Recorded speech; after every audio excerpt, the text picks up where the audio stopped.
And the Quran is written in a very interesting style. In the beginning, it's quite technical. It goes into a lot of specifics, laws and rules and regulations. By the middle, it takes you into stories, beautiful stories, powerful allegories. Towards the end, the emotions of the Quran picks up and it like reaches a crescendo and brings it all to this beautiful, powerful bursts of spirituality and eschatology, and it all comes together in brilliant, pounding images. And by the time I was getting towards the end of the Quran, as my atheism began to fade away, I began having these powerful spiritual moments when I felt I was in the presence of this tremendous divine embrace.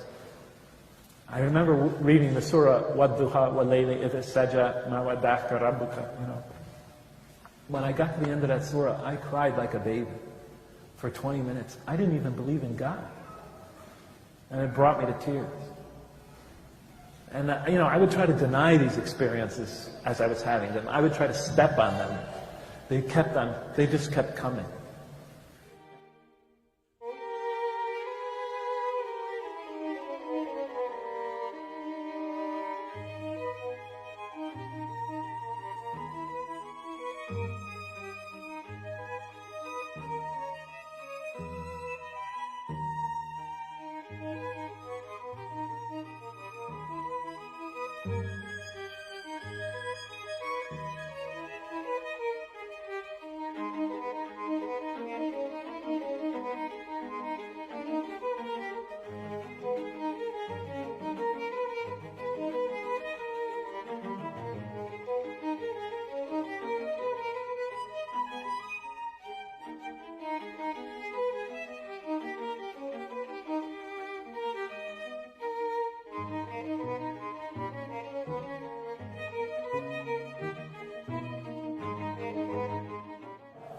And I look at the first surah, I turn to the first surah, and I'm just reading it out of academic curiosity.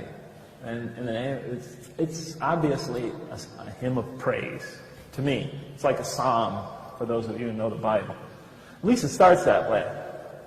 In the name of God, the merciful, the compassionate, all praise be to God, ruler of all worlds, master, king, or master of the day of judgment. Actually, the day of requital, the day of recompense, the day when accounts are settled. To you alone, and then it goes on from there. And I'm reading it, and I'm thinking, oh, a hymn of praise, a psalm. And I get to the end of it, and then as I get to the end of it, I realize, oh, the last few lines slipped made a subtle transition into a prayer for guidance. Show us the straight path, the path of those whom you have favored, not those who have gone astray, or upon whom is violence or wrath. And I thought, what a clever author. He tricked me into making a prayer for guidance, a supplication for guidance. Clever man. So I assumed the Quran had a human author. So I turn to the next surah, and it begins Alif, Lam, Mim, 3 Arabic letters. Then that is the book, wherein no doubt is the guidance for those who are on their toes, who are vigilant.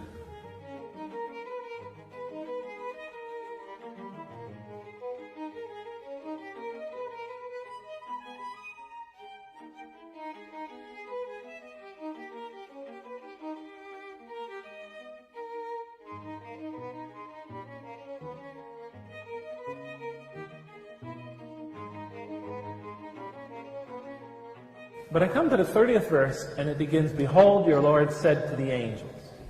Behold, your Lord said to the angels. So we're about to hear a heavenly announcement, a heavenly election, a great moment. So, this great election.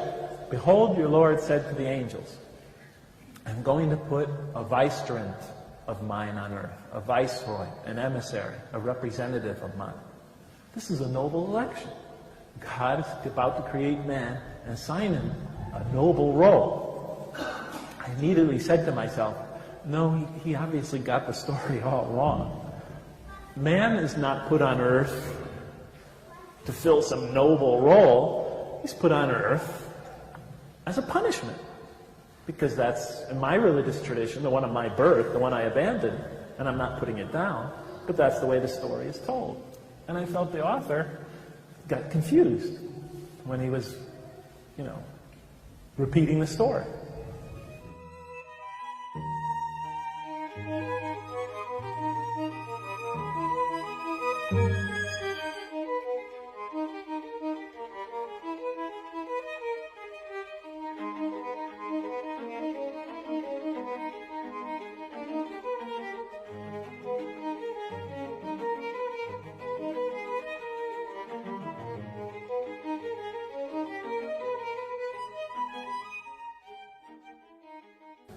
Then the angel said, will you put therein one who will spread corruption and shed much blood, while we, the angels, celebrate your praises and glorify you?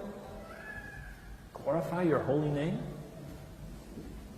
And I read that verse, and I just stared at it. I was captivated. I was angry.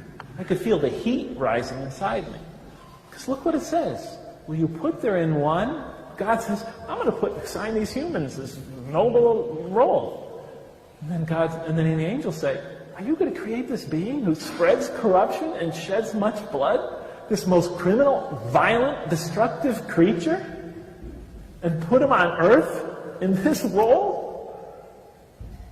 When you could create us? As they plainly say, while we celebrate your praises and glorify you? How could you create this and assign them that role when we are clearly more deserving and more appropriate? Are you following me? And that was my question. That was my life. That was my childhood. All of it. Just encapsulated in those 15 words. And I was shocked.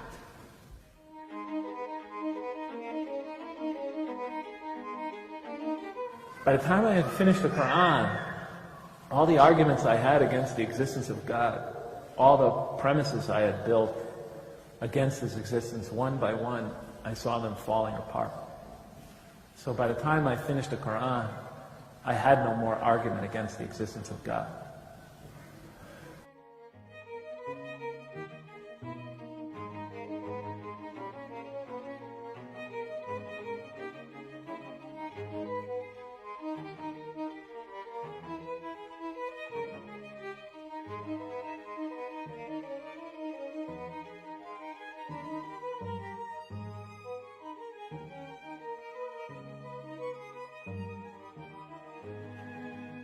I said, can you tell me what it feels like to be a Muslim?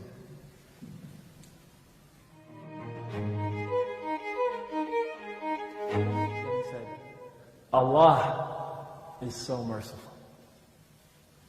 And He loves us more than a mother loves, and the words he used, her baby child.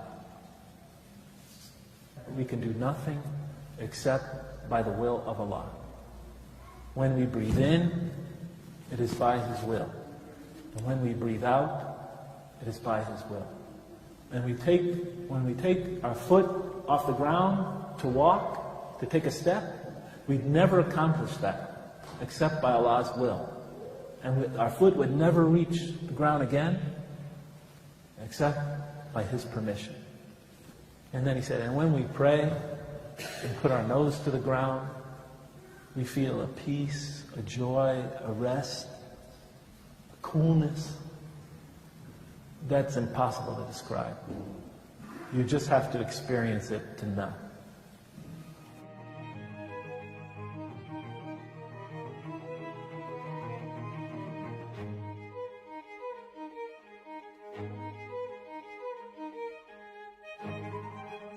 Ashadu, and I say Ashadu, and La ilaha illallah. And I tell you, with each word, I felt like I had been dying of thirst all those years. And with each word of the Shahada, it felt like somebody was dripping a drop of water into a parched throat. And so I became a Muslim.